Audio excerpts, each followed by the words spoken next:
পেঁয়াজ, হলুদ, মরিচ, রাঁধুনি, আদা, ধনিয়া গুঁড়া, তারপরে এটা হলো রসুন বাটা, জিরা গুঁড়া, এটা পাঁচমিশালি মশলা, টমেটো দিয়েছি, এলাচ দারচিনি আছে, তেজপাতা আছে। এবার একটু দিয়ে দিচ্ছি সরিষার তেল। সরিষার তেল দিয়ে আচ্ছা মতো মাখাবো। যত মাখাবেন তত মজা বেশি।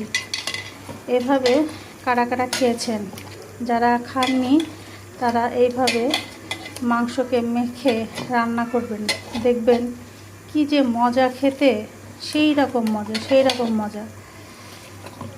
খাইলে শুধু খাইতেই মন চাবে, বারে বারে শুধু খাইতেই মন চাবে। দেখেছেন কালারটা কত সুন্দর লাগছে।